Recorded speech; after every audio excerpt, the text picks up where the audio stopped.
Trump is certainly no stranger to using Twitter, or X now as it's called himself. So in that respect, I guess there's not too much difference between the two, is there? Well, Donald Trump does have a habit of falling out with friends. The Democrats are just predicting, it's only a matter of time before they rub each other the wrong way. On the other hand, in the first 100 days of the Trump administration, almost all of what's going to come up is stuff they agree on. Government efficiency, government cutbacks, or at least reductions in the rate of growth of spending. And I think that we're going to see them dancing together peacefully for quite some time. If there's a breakup, it'll be later in the year. Okay, well, we'll see what happens in your predictions, whether they come true. Now, Trump's controversial pick for Defense Secretary Pete Hegseth, he's still facing a tough battle for confirmation, with senators now pushing to see his FBI background check. John, do you think that Pete Hegseth will make it to confirmation and be confirmed? It's unclear. He's done a fairly good job visiting senators and calming some of their concerns. However, there's a lot that's out there, and the hearing is on January 14th.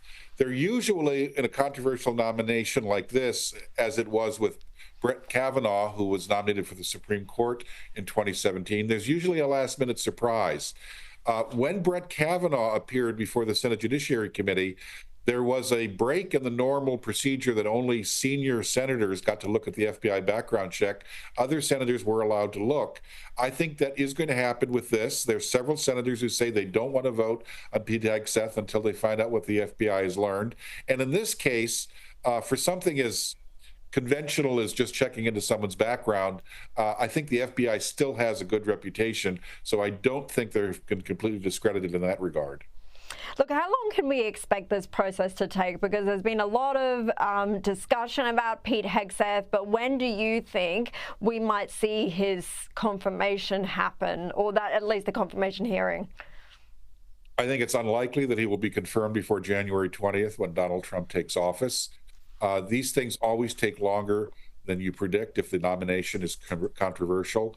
I believe it's a 50-50 bet right now that Pete Hegseth is confirmed, because, as a previous cabinet official once said, there are known unknowns and there are unknown unknowns out there. Mm-hmm. And there's more to probably come on Pete Hegseth. Whether or not he can combat it is a separate story. Okay, well, we'll be watching all the way from here. Now, since the election campaign started, Trump has vowed to protect women's spaces, in particular, keeping biological males out of women's sports. Here's some of what he's had to say on that. With the stroke of my pen on day one, we're going to stop the transgender lunacy, and we will keep men out of women's sports. How has all of this been received in America? Do you expect to see protests after he is inaugurated? Oh, I'm sure there will be protests, but nothing like there would have been 5 years ago. Most Americans do not believe the trans issue is the most important thing facing the country, or even in the first few slots. In addition, the basic rights of trans people are protected.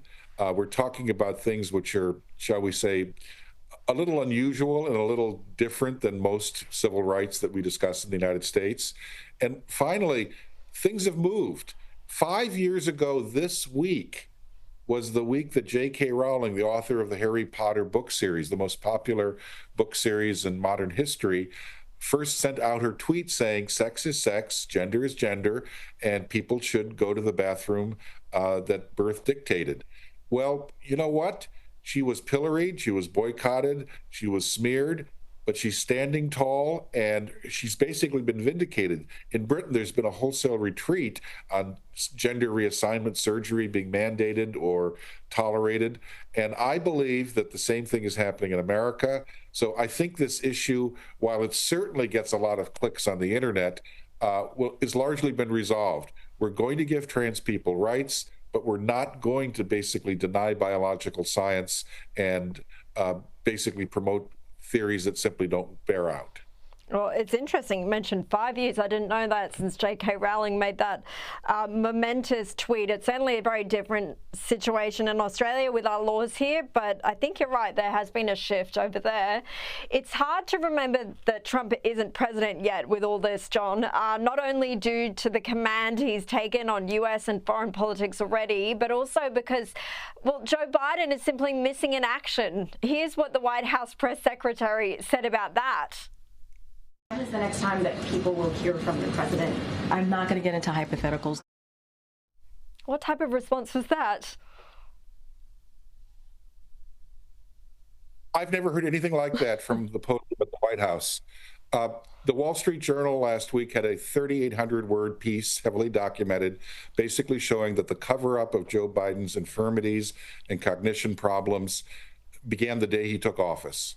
And I'm just astonished at the media's inability to go back and re-examine their behavior, how they let this happen. We almost had a situation where the country elected a president who would have been manifestly incapable of responding in a crisis. There's no one right now, I think, looking at Joe Biden in the rare sightings we've seen him in the last few weeks, that think that he could have served a second term as president. I think there has to be a reckoning here. This is one of the major reasons that people in the 2024 election voted for Donald Trump, because they said, if the media will lie about something this important, the fitness of someone for office, what else are they lying to us about?